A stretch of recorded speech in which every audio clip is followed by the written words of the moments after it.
All right, so get this. Today we're diving into English fluency. Oh, nice. But here's the twist. Mm, We're looking at it through the lens of humor, interesting. specifically jokes. Jokes, okay? The kind that make you groan, the ones packed with puns and double meanings, all those little quirks that make English, well, English. I like where this is going. Right. It's going to be fun. Yeah. So we've got a whole stack of jokes here, and we're going to use them to kind of see, how fluent someone really is. I see, like a fluency test through humor. Exactly. All right. Because think about it.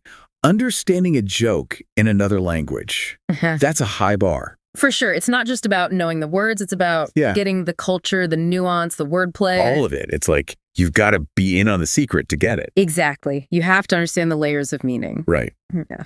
So, ready for our first test? Hit me with it. Why was the bicycle lying on its side? Why? Because it was too tired. Oh, I see what you did there. Two tires. Exactly. It's a simple pun using the homophones two and two. Right. But our brains naturally go for the too tired, like exhaust. Yeah, like I'm too tired to go for a run. Exactly. And then bam, it hits you that we're talking about a bicycle with, well, two tires. And that surprise, that unexpected twist, that's what makes it funny. It's true. It plays on our expectations. Right. So if you get this joke, it shows you've got a good grasp of, English pronunciation, how words can have those multiple meanings. It's like a little puzzle, and you solved it. Exactly. Okay, ready for another one? Bring it on. What about this? A calendar gets a big promotion. Whoa. Okay, a calendar getting a promotion. I know, right? But why? Tell me why. Its days are numbered. Okay, I see. Because a calendar literally has numbered days. Exactly. But we usually use that phrase, your days are numbered, to mean... Right, like someone's in trouble. Yeah, or running out of time, facing a deadline, like, uh-oh, your days are numbered, better shape up. Exactly. But with the calendar, it becomes it's like, duh, of course its days are numbered. That's its whole job. Right. So the joke, it plays on that double meaning of a common idiom. It twists our expectations, turning a serious phrase into something silly. And if you understand this joke, well, that means you not only know the words, but you also get how they're used in idioms and how the meaning can change depending on, well... the context, the situation. The context. You got it. That's pretty impressive. Right. Okay, I've got another one. Why did the scarecrow win an award? A scarecrow winning an award. Let me think. Think carefully about this one. Okay, I'm thinking. Why did the scarecrow win an award? Okay, tell me. Because he was outstanding in his field. Oh, haha, good one. I see what you did there. Right. Outstanding in his field. We use that to praise someone, right? Like they're the best at what they do. Exactly. But for a scarecrow, whose job is to literally stand in a field, it takes on a whole new meaning. A very literal meaning. It sure does. This is a classic example of a double entendre. Where a phrase has both a literal and a figurative interpretation. Exactly. So to really get this joke, you need to understand both of those meanings and, how they kind of collide to create that humor. Right. You have to be able to hold both meanings in your mind at the same time. It's like you're proving you can operate on multiple levels of English comprehension. And that's a sign of true fluency. It's not just about the vocabulary. It's about grasping those subtle nuances, those layers of meaning. Right. It's about being able to play with the language to understand humor and wordplay. And I think we've just scratched the surface here. Oh, yeah. We've got a lot more jokes to go. We've got a whole bunch more to unpack, each one revealing another little piece of what it means to be truly fluent in English. I can't wait to hear them. But before we get too deep into the weeds, maybe it's time for, time for break. Exactly, a break. We'll be right back with more fluency testing jokes, so don't go anywhere. See you in a bit. All right, welcome back to our deep dive into English fluency. And humor. Don't forget the humor. All right, of course, humor. We're using jokes as kind of a way to see how fluent someone really is in English. It's like a fun little test. Yeah. You know, if you get the joke, you're in the fluency club. Exactly. Because understanding humor in another language, that's a whole other level. It really is. You've got to be able to pick up on the nuances, the wordplay, the double meanings. All the things that make English so tricky, but also so Well, interesting and fun. Exactly. So, ready for some more fluency challenges? Bring them on. I'm ready to test my fluency. All right, this one's about a chef. A chef. Okay, I like where this is going. Why did the chef quit adding spices? Why did the chef quit adding spices? This sounds tricky. It is. Think carefully. Okay. Why did the chef quit adding spices? All right, tell me. Because he ran out of time. Oh, time, like time. I get it. The classic time versus time pun? It never gets old. It really doesn't. But why does it work so well? What makes it funny? Well, we think of chefs, we think of spices, right? Right. So when you hear ran out of time, your brain goes straight to the herb. Yeah, like the little sprigs of thyme you use in cooking. Exactly. But then, bam, the punchline uses time like he's just too busy. It's that unexpected shift in meaning. That's what makes us laugh. Totally. It plays with our expectations. And that ability to recognize those shifts, that's a sign of fluency. It shows you're not just understanding words, but how they work together, how the context changes everything. Exactly. Okay, let's try a musical one. Oh, okay, a musical joke. I'm listening. Why did the musician always carry a ladder? A ladder. That's a strange one. It is. Any guesses?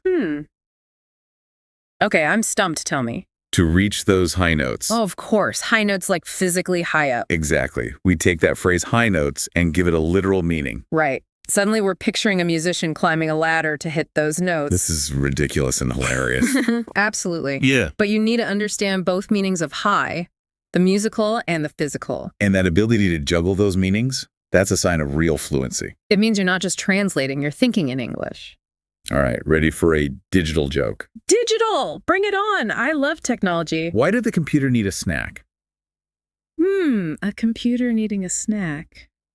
Let me think. This one involves some technical jargon. Okay, I'm ready for the challenge. Why did the computer need a snack? All right, tell me. I'm dying to know. Because it needed a bite. A bite? Oh, I see. Like a bite of food. You got it. Yeah. It's a play on words, using the technical term bite. But also the everyday word bite. And to get it, you need to understand both. You need to be comfortable with different types of English, from technical to everyday. Exactly. Fluency isn't just about knowing a ton of words. It's about using the right ones at the right time. Adapting to different situations, different contexts. You got it. Okay, this next one is about a tree. A tree. Interesting. What about it? Why was the tree so unsure? A tree? Unsure. This sounds philosophical. It kind of is. Why was the tree so unsure? All right, I give up. You got me, tell me. Because it was stumped. Stumped. Like a tree stump. Oh, that's brilliant. It plays on that double meaning of stumped. Both confused and, well, literally a tree stump. Right. We take something abstract, like uncertainty, and apply it to a piece of wood. Which is funny because a tree stump can't really be unsure. It's a clever way to give the tree human-like qualities. And to understand it, you need to know both meanings of stumped. And how they connect to create that humor. Exactly. Okay, ready for our final joke in this section. Hit me with it. I'm feeling confident now. This one is a time-related pun. Time-related. Okay, let's hear it. Why was the clock so angry? Why was the clock so angry? Okay, I'm thinking. I bet you can get this one. Oh, I'm trying. Why was the clock so angry? All right, I'm stumped. Tell me. Because it was ticked off. Ticked off? That's so good, like the ticking of a clock. And ticked off, as in angry. Right. It combines those two meanings perfectly. It's a simple pun, but it works because it's unexpected and funny. And it shows that fluency is about more than just formal language. Yeah. It's about understanding slang, idioms, all those informal bits of English. Exactly. So we've seen how these jokes, even though they seem simple, they actually require a pretty deep understanding of the language. They test your vocabulary, your knowledge of idioms, your ability to handle double meanings, all of it. It's like each joke is a little fluency puzzle. And if you can solve the puzzle and get the joke, well, that means you're pretty fluent. Exactly. So what do you say? Ready for the final part of our deep dive? Absolutely. I can't wait to see what other linguistic gems we uncover. We'll be right back, so don't go anywhere. And we're back for the final leg of our deep dive into English fluency. And you guessed it, humor. It's been quite the journey, right? Unpacking all these jokes, seeing how they work, what they tell us about, well, someone's grasp of English. It's amazing how much you can learn about a language through its jokes, you know? Absolutely. It's like a secret code, and if you can crack it, it means you're really in the know. It's like that aha moment. When you get the pun, the double meaning, the wordplay, and you're like, right. I'm part of the club. Exactly. It's like a sign that you've moved beyond just the basics, the textbook stuff, and you're starting to, well, really internalize the language, You're not just speaking it, you're thinking in it. That's a great way to put it. And that's a huge step towards fluency. Right. Because fluency is so much more than just perfect grammar or knowing a ton of words. Yeah, it's about being able to navigate those subtle nuances, the cultural references, the humor. It's about being able to laugh along with native speakers, to get the joke, to appreciate the wordplay. And that takes a deep understanding of the language. It really does. So, for all our listeners out there who are working towards fluency, what advice would you give them about using humor to improve their English? I'd say, first and foremost, don't be afraid to laugh. Seek out humor in English, whether it's jokes, TV shows, movies, stand-up comedy, anything that tickles your funny bone. Expose yourself to the language in a fun, engaging way. Exactly. Because when you laugh, you're not just enjoying yourself, you're also learning. You're picking up on those subtle cues, those idioms, those expressions that make English unique. It's like training your ear to hear the music of the language, the rhythm, the intonation. And as you become more familiar with those elements, your fluency will naturally improve. Right. So watch comedies, listen to podcasts, read humorous books, and don't be afraid to try cracking a few jokes yourself. Even if your jokes aren't always winners, the process of trying to be funny in another language is incredibly helpful. It forces you to think creatively, to experiment with words, to push the boundaries of your understanding. So as we wrap up our deep dive today, I want to leave our listeners with this thought.